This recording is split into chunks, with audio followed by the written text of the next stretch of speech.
గండికోట బాలిక హత్య కేసులో విచారణ కొనసాగుతోంది. హత్య జరిగి 15 రోజులు గడిచినా ఇంకా కేసులో ఎటువంటి పురోగతి కనిపించడం లేదు. ఇదిలా ఉంటే విచారణ కొనసాగుతోందని, పోలీసుల వద్ద దివ్యశక్తులు లేవని డీఐజీ అంటున్నారు. ఆధారాలు సేకరించడంలో పోలీసులు ఎక్కడ వైఫల్యం చెందారు? ఘటనా స్థలంలో క్లూస్ టీం ఎందుకు ఆధారాలు సేకరించలేకపోయింది? పక్కా ప్రణాళిక ప్రకారం హత్య చేసి ఆధారాలు చెరిపేశారా అన్న అనుమానాలు వ్యక్తమవుతున్నాయి. పోలీసులు సెల్ టవర్ సిగ్నల్ ఆధారంగా విచారణ చేస్తున్నారు. ఇప్పట్లో కేసు తేలుతుందో లేదో తెలియట్లేదు. ఈ కేసు కూడా మరో ఆయేషా మీరా కేసులా మిగిలిపోతుందా అన్న సందేహాలు కూడా వ్యక్తమవుతున్నాయి.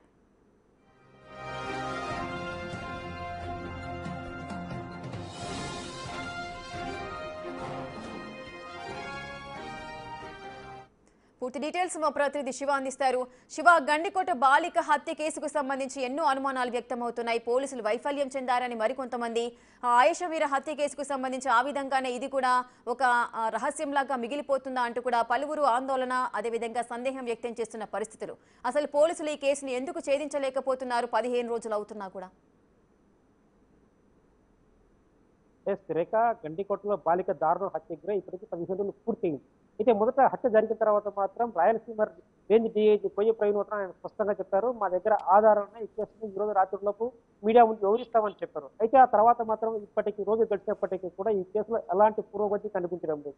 ఎందుకంటే ఆయన మొదట చెప్పిన వ్యాఖ్యలు, నిన్న చెప్పిన వ్యాఖ్యలు మాత్రం పూర్తిగా విరుద్ధంగా ఉన్నాయి. ఆయన మొదట ఏవైతే మా దగ్గర ఆధారాన్ని చెప్పారో ఆ తర్వాత మాత్రం మా దగ్గర దివ్యశక్తులు లేవు, విచారణ కొనసాగుతోంది, కాస్త సమయం పడుతుంది కేసును ఛేదించడానికి అంటారు. అంటే అసలు ఈ కేసులో ఏం జరుగుతుంది?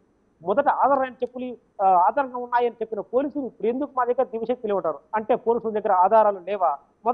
సరే, అయితే అలాంటప్పుడు ఎందుకు ఆ మాట చెప్పారు, ఇప్పుడు ఎందుకు ఇలా చెప్తున్నారు అనేది మాత్రం పలు సందేహాలను వ్యక్తం చేస్తుంది. ఎందుకంటే ఇక్కడ మొదట కేసులు ఎప్పుడైతే కొందరికి విచారణకు విచారించారో ఆ తర్వాత మాత్రం ఆ కేసును పూర్తిగా మరోవైపు తిరుగుతోంది.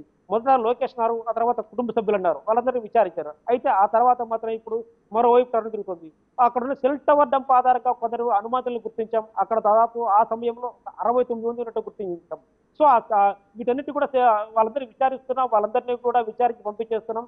అయితే మా దగ్గర మాత్రం ప్రస్తుతానికైతే ఎలాంటి ఆధారాలు లేవు, కేవలం సాంకేతిక ఆధారాలపై ఆధారపడ్డాం తప్ప ఇంకేం లేవుంటారు. అంటే ఘటనా స్థలంలో ఎందుకు ఆధారాలు లభించలేదు?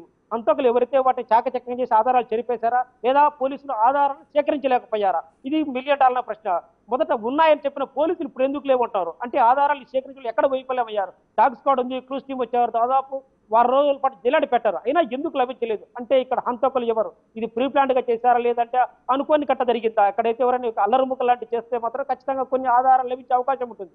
అయితే ప్రీ ప్లాంట్ మర్డర్ కాబట్టి చెరిపేశారు. సరే, ప్రీ ప్లాంట్ మర్డర్ చేసిన హంతకులను పట్టుకోవడంలో ఎందుకు ఆలస్యం అవుతుంది? కేవలం మా దగ్గర ఆధారాలు లేవు, సాంకేతిక ఆధారాలు, ఇవన్నీ ఒకవైపు చెప్తున్నప్పటికీ కూడా పోలీసులు చెప్తున్న వ్యాఖ్యలు చూస్తే మాత్రం పలు సందేహాలు వ్యక్తమవుతున్నాయి. లేదా ఈ కేసులో ఏదైనా పొలిటికల్ ఇన్ఫ్లుయెన్స్ ఏమైనా జరుగుతోందా?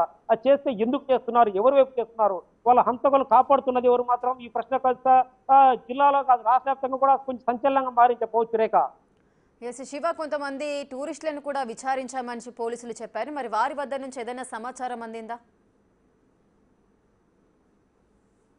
రేఖ, ఇప్పటికైతే గండికోటకి ఎవరైతే వచ్చారో వాళ్ళందరి ఆధారాలు పోలీసులు సీసీ ఫుటేజ్తో పాటు సాంకేతిక సెల్ సిగ్నల్స్, అంటే అక్కడ ఆ రోజు ఉదయం 8:30 నుంచి దాదాపు మధ్యాహ్నం 2 వరకు, అంటే ఈ ఘటన సమయంలో 69 మంది కొత్త అనుమానాలు వాళ్ళ సెల్ సిగ్నల్స్ ఉన్నాయి. వాళ్ళందరూ ఇక్కడ పర్యటించే అంటే ఈ ప్రాంతంలో ఉన్నారు, సో వాళ్ళు విచారిస్తున్నాం అంటారు. అయితే మాత్రం ఇది పూర్తిగా కేవలం వాళ్ళు ఆధారంగా సాంకేతిక ఆధారాలు ఉన్నప్పటికీ వాళ్ళని ఎందుకు పూర్తి స్థాయిలో విచారించడం లేదు? కేవలం ఎవరైతే లోకేష్ తో పాటు వదిలేసిన తర్వాత కుటుంబ సభ్యులు కొందరు విచారించారు. ఈ సాంకేతిక ఆధారాల వీటిని ఎందుకు సేకరించి వాళ్ళు ఎందుకు అదుపులో తీసుకోలేదు? అయితే కొందరు అనుమానితులు మాత్రమే విచారిస్తున్నామంటున్నారు. అంటే ఇప్పటి వరకు నిందితులు మాత్రం ఎవరు పట్టుకోలేదు, వాళ్ళను ఆ కోణంలో విచారణ జరగలేదు అనేది మాత్రం సందేహంగా మారింది. Rekha, right, thank you Shiva, thanks for the details.